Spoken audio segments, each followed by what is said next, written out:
If you've taken your child to specialist after specialist, they've ran all the tests, they've tried all the supplements, the diets, the therapies, the protocols, they've given you a bunch of diagnosis, and yet you're still sitting there wondering, why is this not working?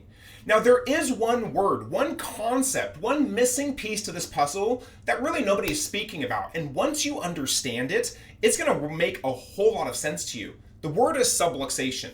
And at the end of this episode, you're going to know exactly what this is and how it's affecting your child's nervous system, yet 99% of pediatricians have no concept of what this is. So we're going to start today off with some hard-hitting stats, and it's going to hit home for a lot of you parents watching this.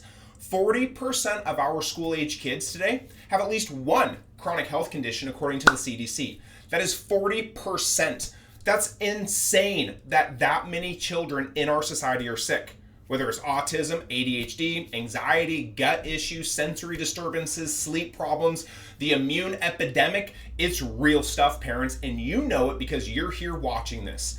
The pediatrician, their favorite phrases are, they'll grow out of it, it's just genetics, let's wait and see.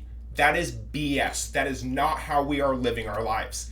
Kids don't grow out of things. They grow into the next wave. Colic becomes ear infections, which become sensory issues, which become ADHD, which become anxiety. Same nervous system, new label, yet the underlying cause of this storm is never identified nor even corrected. So the expression just changes. And this is where the problem starts to brew up new challenges. It's called something different in each age group, but yet the underlying root cause is nearly the same. It's a stressed out, wound up, out of balance nervous system. Their bodies cannot adapt. See, chiropractic was invented or founded in 1895 based on the premise that the nervous system is the master control center of the entire body. It's how every organ, muscle, and tissue works. However, times have changed within the profession. Most people, including most chiropractors, they define subluxation as a bone out of alignment, yet that is 10% of the actual picture. Subluxation is a neurological issue, and it's got 3 layers stacked on top of one another. You have a misalignment, which is a structural shift within the neurospinal system, bone out of place. You can have a fixation or a restricted segment, where joints, they lose their ability to move freely, which means that they lose proprioception, which is more on this in just a moment. So hold your horses there. Neurological interference and imbalance. Literally, the brain stops getting clean data and you start getting stress signals instead. So when your child was designed to operate at 5G capacity and speed, subluxation drops them down to dial-up like we're living in the 90s. This is where we have to go advanced now, because there are pieces of this that really nobody is teaching parents on until today. Proprioception is your body's GPS. It's literally this constant stream of input from joints, muscles, ligaments, and connective tissue telling the brain, here's where the body is in space. Here's how much tone we need. Here's how we coordinate this movement. And here's what's safe. Now, the single largest stream of sensory input that the brain receives is through this nervous system and proprioception. More constant than vision, more important than the brain and gut connection, more foundational than almost anything else. When subluxation locks down a joint and restricts its movement, proprioception drops. And here's the kicker. When proprioception drops, nociception goes up. Nociception is the brain's threat and stress signal input. It's like pain, irritation, danger. Something is wrong here. That's why kids on the spectrum are always like stranger danger everywhere you go. It's this seesaw. Less proprioception in, more nociception in. The brain stops getting everything as safe and coordinated, and signals start to say alert, alert, alert, signal instead. Your child's brain is being told every second of every day that the body is under threat. When it's not, it's safe, it's in a controlled environment, but that nervous system's out of sync. The brainstem is the air traffic controller. It coordinates breathing, heart rate, digestion, immune function, sensory processing, motor control, and it does it all together at the same time. So when you have this air traffic control that goes down, the plane can't land and it's just buzzing around on a different level. The brainstem is the operating system of the body. And when that operating system crashes, every program falls. The upper neck region is loaded with proprioceptors and houses the vagus nerve. We love the vagus nerve, right? And that's the wandering protector. It's the brake pedal of the entire nervous system. So the brainstem has 3 domains. Regulation, helps with sleep, digestion, immune tone, heart rate, breathing. It does sensory processing, filters input in, threats versus safe, sensory thresholds, all that fun stuff. And then you have motor and development, which is muscle tone, reflexes, postural control, milestones, speech, motor planning, all the good stuff. This is why subluxation in the upper cervical spine, it really creates such a widely different expression of symptoms. And they're different within each child, even within the same condition, yet the root cause is the exact same. When the brainstem is subluxated and the vagus nerve is interfered with, the immune system loses its off switch. The stress response loses its brake pedal, and the brain goes blind into what's happening with the body. There's no communication going on. Subluxation can happen from physical, chemical, or emotional stressors. And these stressors are affecting kids at an early point. Now, genetics, it loads the gun, but environmental factors pulls the trigger. Everything in our environment is super stressful. Then we create this perfect storm, and it's got 3 layers as well. You have prenatal stress, which is maternal and fetal distress. Cortisol levels cross the placenta, mom's super stressed out, the baby is literally soaking in mom's stress chemistry during the most critical neurological window of life, in utero. And this isn't a blame game. Moms, you have no idea before today. This is just data, and we're helping you understand. Then we look at birth trauma, birth interventions, surgical involvement within birth.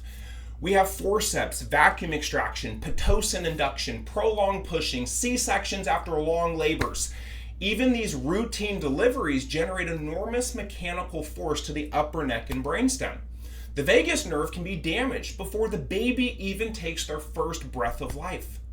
Then we have the environmental storm and the toxic overload. Welcome to the medical system. We look at genetics does not change this fast. That is not the answer to the problem. The environment has been changing critically. Autism, ADHD, anxiety, autoimmune challenges, chronic illness explosion over the last 20 or 30 years. Yet we can't explain why genetics is being blamed 100%. What has changed dramatically is the world that our kids are developing in. And this concept moving forward is really important. Today's kids are marinating in a stew of stressors that their grandparents never encountered. Pesticides and industrial chemicals, heavy metals in our food, water, and air, ultra-processed foods, a wrecked gut microbiome from all the antibiotics and shots that doctors are handing out, and the chronic immune system activation that kids never get a break from. Remember this, kids and chemicals do not mix well. They should not be inhaled, ingested, or injected into their bloodstream under really any circumstance. Chemicals are bad. Yet every kid has a bucket. Stress fills it up, and when it overflows, symptoms spill out. And that's why it is a challenge to control all these different factors. The capacity increases and the improved drainage, that's what we're here to help you with. Now, subluxation actually looks like this in children as a wound up and worn out pattern, and parents recognize it instantly. Their kids are going a mile an hour, but they can't chill out and relax. One foot is stuck on the gas pedal. One foot is stuck on the brake pedal. That's what we call dysautonomia. It's an internal chaos of exhaustion all at the same time.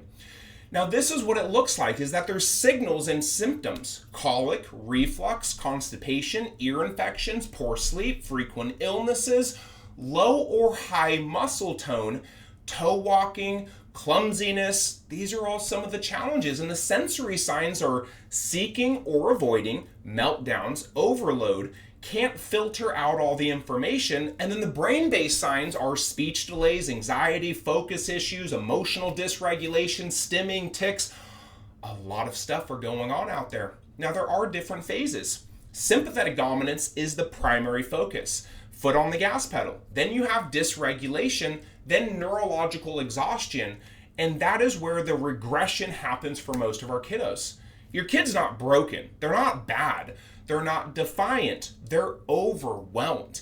And that is where their body is running a sprint while you're asking them to calm and chill out.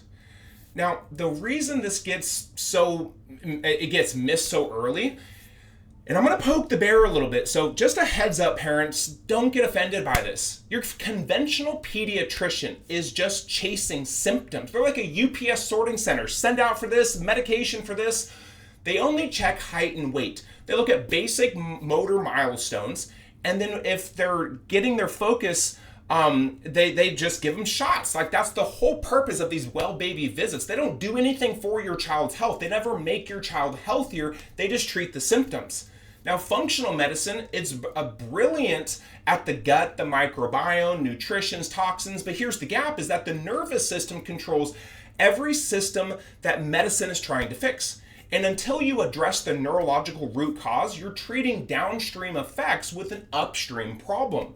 Functional neurology, well, it works great at reflexes and brain-based rehab, but here's the order issue. A, subluxation. B, retained primitive reflexes.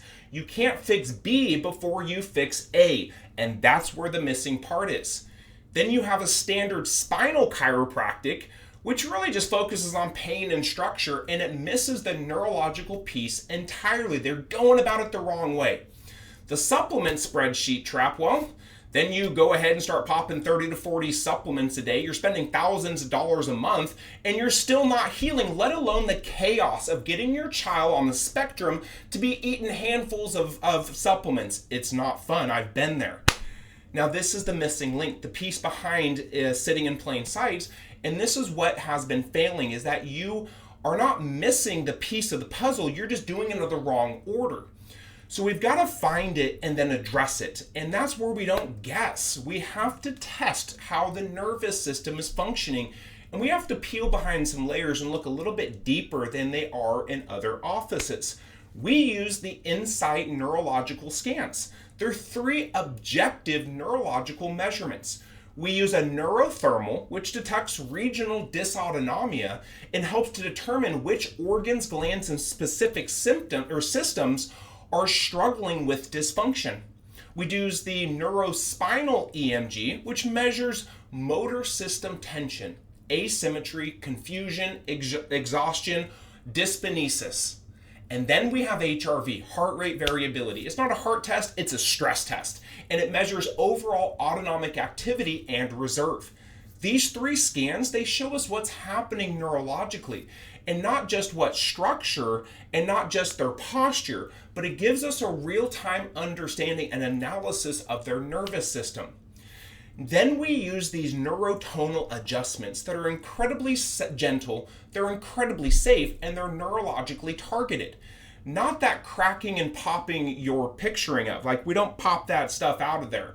We're talking about restoring signal clarity, not just cracking bones and fixing the alignment.